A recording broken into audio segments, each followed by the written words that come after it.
Tonight on Hipstar Tonight. Now available on iTunes. Purchases now online at hipstar.ca. The original 1-800-NEED-A-GIMMICK.com. It is tonight. Tonight on Hipstar Tonight.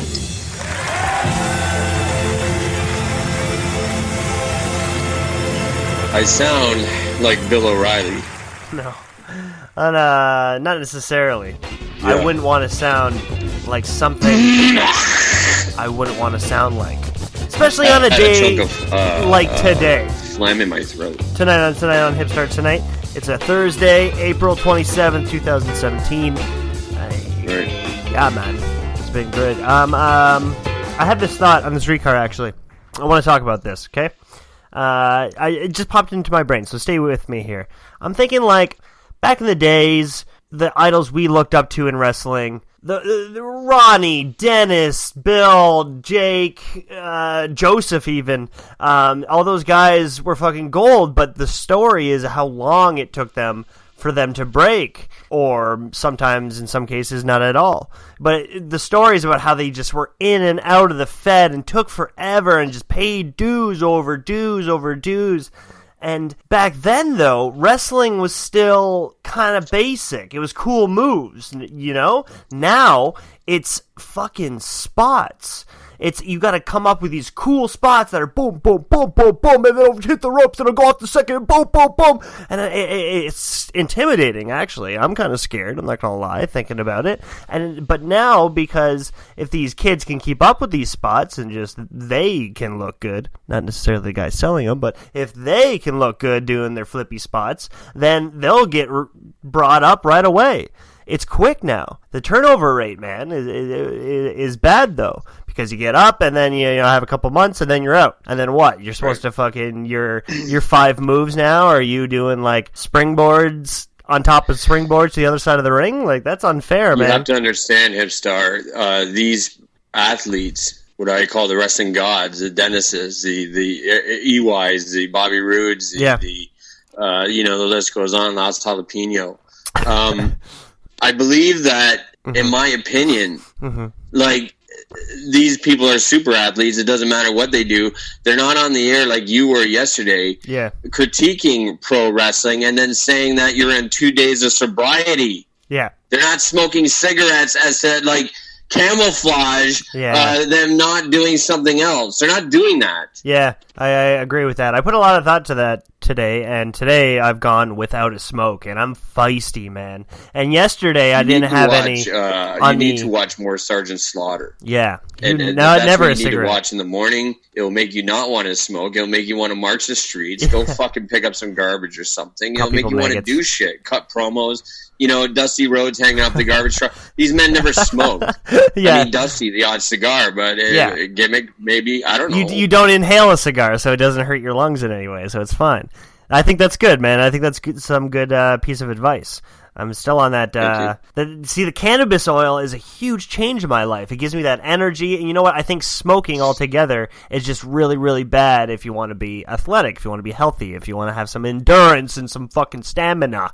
I think I want to cut out the phlegm in my throat. So I was getting angry at you yesterday, man, because I was just impatient. I was just grumpy. I was just like without a cigarette. And then I realized my dependence on this fucking stick that we all know causes bad problems. And yet we do it anyways. So why? Why? Because I want to look like Mac DeMarco? No, not anymore. Man. I'm no done with it. Saint. I'm no angel. No, well, I realized that the weed has really burnt me out. I don't want to do anything. I'm a burnt out bulb. I'm a road hog driving down the road to the next town. I do my show, and I want to get to the hotel, throw my fucking bag down, and sleep. Yeah, exactly, right? But it's like, remember the days when I had energy? You know, what happened?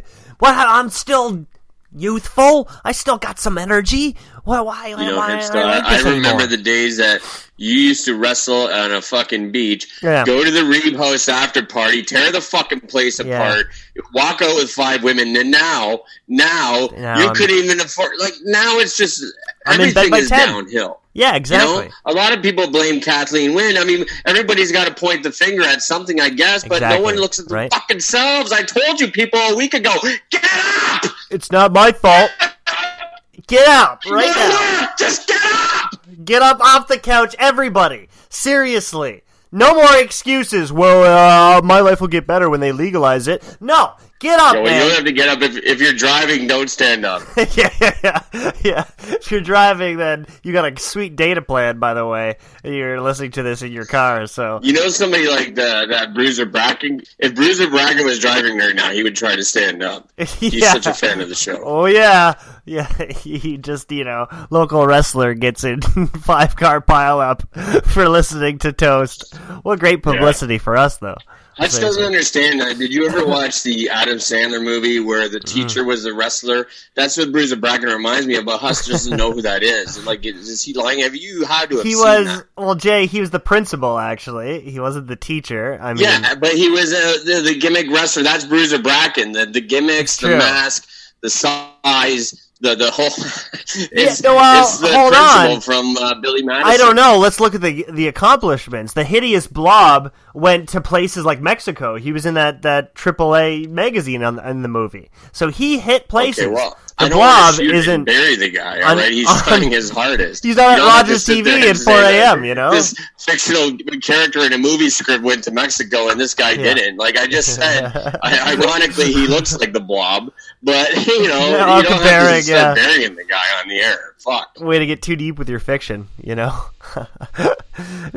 all get our kicks on the Snicksy, and I know how to get my kicks. And some people just they have no problem living cheeseburger after cheeseburger, 9 to 5 after 9 to 5, and then having that kick where they're like, I'm gonna go be a bruiser blob, and I'm gonna put on a mask, and everybody's gonna see how out of shape I am, but I don't care because they're gonna cheer or boo.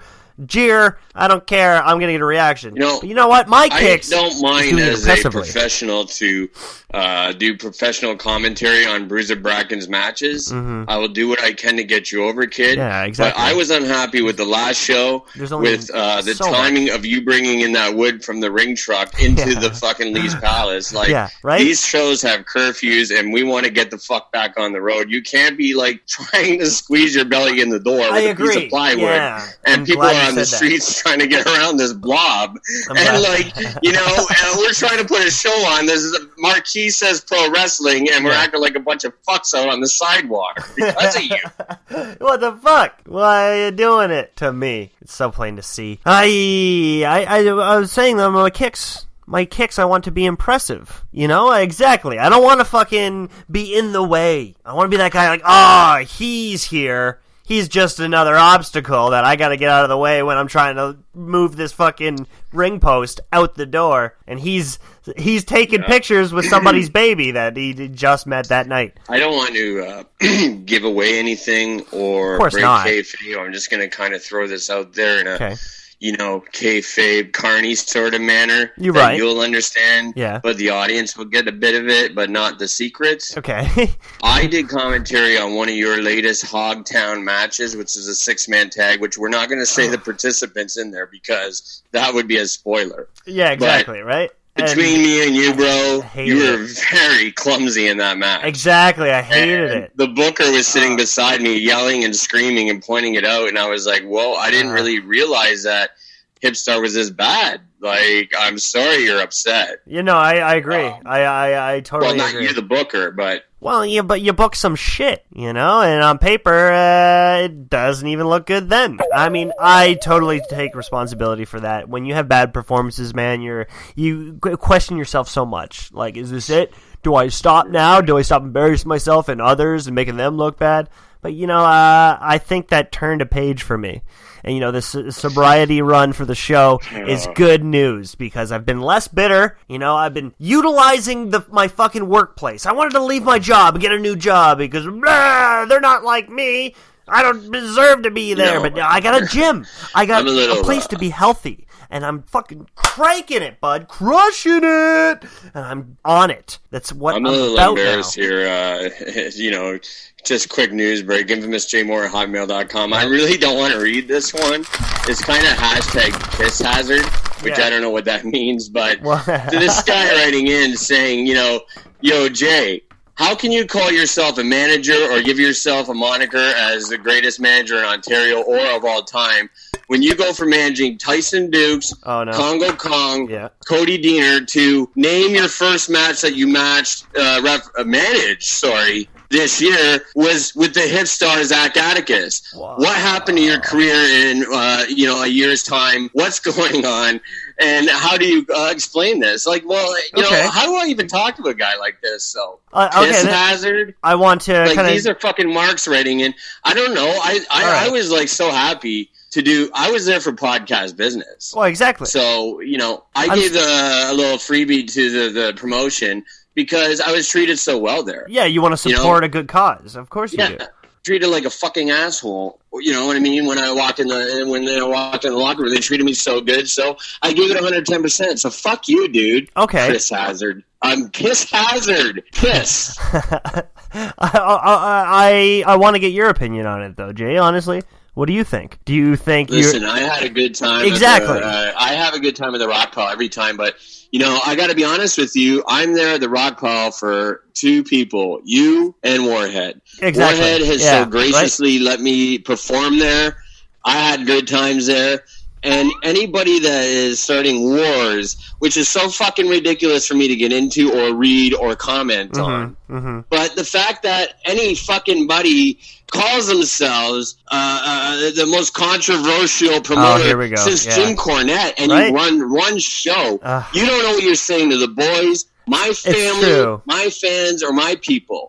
It's true. Like, we've all been there. But I've they're run using promotions before. I run companies in and out, and for some little jackass to start, what? You want a what? You want a what? I get a what? I get a what? I don't think the internet should. You fucking cocksucker! I'm just saying, we're using the internet still, but I'm just about to say that using the internet to back up your words and try to pick a fight and say like, oh, the rumor has it that Zach isn't liking the comments I'm making, but you're using it through your Facebook status. It's like, bud, try to be more productive with your heat. You're just writing this shit and you're obviously just smoking a bunch of weed, melting into your couch, and you're just writing fucking status after status. Bro, I am fucking off that. I don't write anymore. I fucking talk. I put on the mic and the red lights on.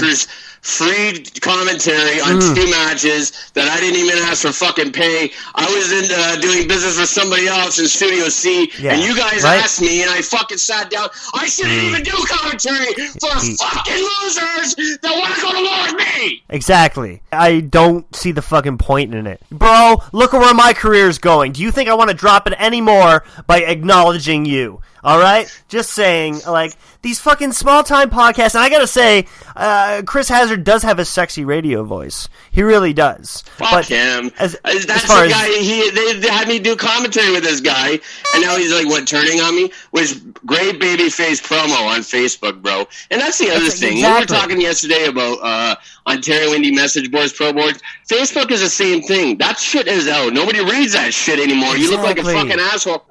Nobody's done that in years. Yeah. You don't fucking do that. If fucking Facebook didn't give me a notification if the shit was commented on, then I probably wouldn't fucking ever look at it. And that's the thing. The only thing I can ever see on Facebook is Priestons and Tridius post or somebody at Comic-Con. Yeah. That's all. Jay, stop confusing the audience for a second, because you're mixing up two people. You got Chris Hazard, who's doing that fucking podcast that I've never listened to, and then you got Davin, who's being the shit disturber, trying to fucking... But I don't want to mention names, because nobody knows who the fuck they are. I'm not confusing anybody, because nobody knows who these two J You're talking about two people, but you're just using it with a general he. It's like, okay, is this the same person? Or like, we gotta make it clear. Nobody cares. I'm sending a direct message talking to the audience at this point. This is a direct message still as two J Bros. They listen to this fucking show every day. Yeah, it's true. And they're the only ones. Yeah, I love it. I think we cleared some eyes today. We opened some ears, and we stuck things in mouths. 1-800-80-GIMMICK, the original. 1-800-80-GIMMICK.com. Dig it, all right? That was a beautiful day, and I feel very upbeat. Eat more vegetables and smoke less smokes, because we're going to get through this week. Love it. Jay? Thanks for listening.